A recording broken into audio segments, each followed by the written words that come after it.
Rule says tight end Ian Thomas has had a tremendous offseason. What? What? Where were you last season, Ian? Come on, man. I mean, come on, man. Come on, man. You're making money. Come on. I mean, come on, man. Come on. Man. Come on, man. I'm not going to give him too much heartache here, but because he did have Teddy check down throwing the pigskin to him. So, could this be the year that Ian Thomas finally puts it all together? Also today, where's Robbie Anderson? Hey, Robbie, is this why you ain't showing up to OTAs? Like it did now. On second down and 12, Darnold airs it out. Downfield pass is... I was just kidding. Come on. Come on. You guys know I was just kidding, right? All on today of this edition of Pantherology.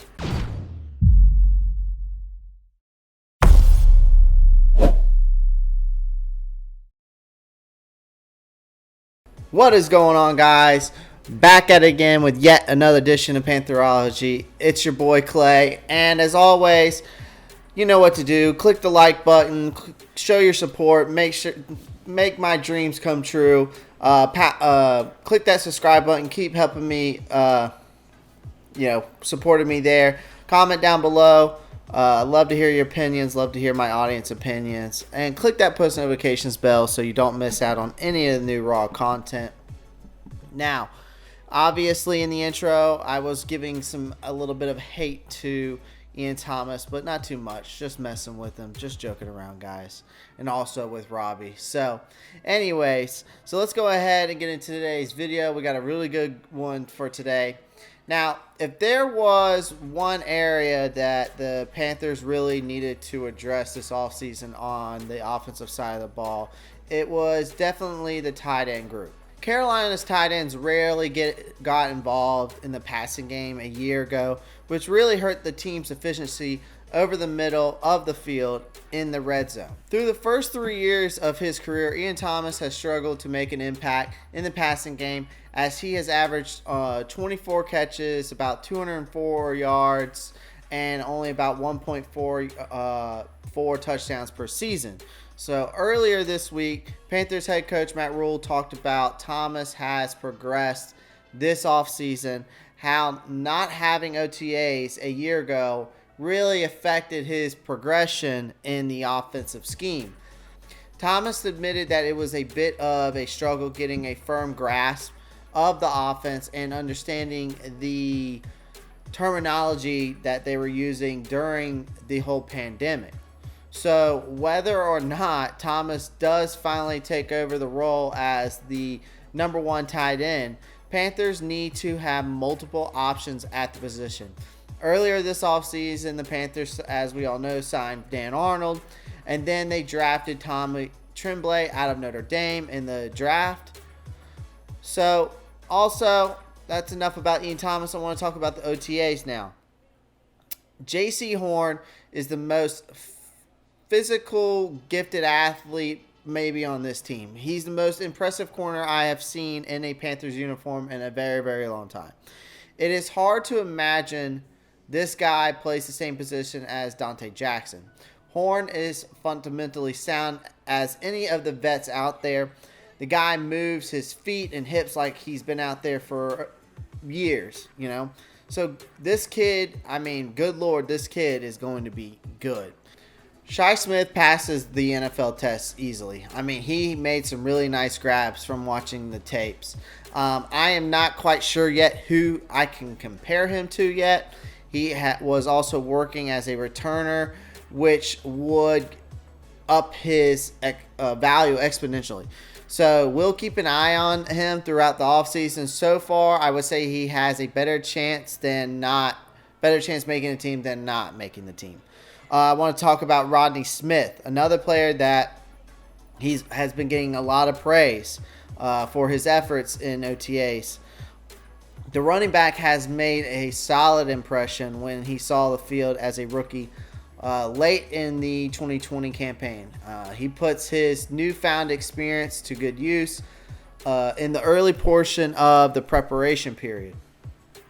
Smith got the chance to shine a little more due to Chuba missing a portion of the week with an injury. So many expect the 4th-round pick to serve as the number 2 behind Christian McCaffrey, but the former Minnesota star could keep himself in the coaching staff plans with further development this summer.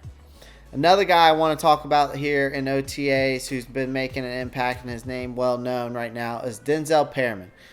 He just looks the part, man. He might be the answer to the Carolina's prayers that they've been asking for at the linebacker position. We signed him in free agency after a successful spell with the Los Angeles Chargers. That might have been even better had injuries not got in the way. So providing those problems are now a thing of the past. There is every chance that Perriman can transform the team's fortunes at the second level. He could become the successor to Luke Kuechly in the process, maybe. Now, I know that is a lofty bar to aim for, and it's unrealistic to expect Perriman to provide the level of impact Kuechly gave the Panthers during a glittering 8-year career with the franchise. However, his physicality, leadership, and athleticism are already fitting in extremely well. Perriman's personality is also something that's been praised during the OTAs, which is another positive factor that shouldn't be overlooked. If this translates to production on the field when it counts, then the Panthers have conquered up a shrewd bit of business within one of their biggest positional needs this offseason. Also, a couple other updates. Out of the 90 players on the roster, wide receiver Robby Anderson and defensive tackle Daquan Jones were the only ones absent from the voluntary OTAs Wednesday.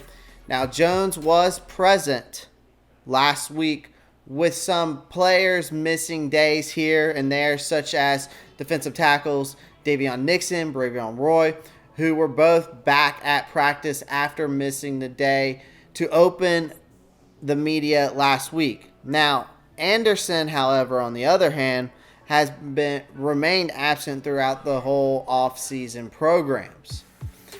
Apparently, he has been in the Miami area working out. While rumors have swirled about his status, Rule said, "I have no reason to think that Anderson will not be present for the 3-day mandatory minicamp in the next 2 weeks."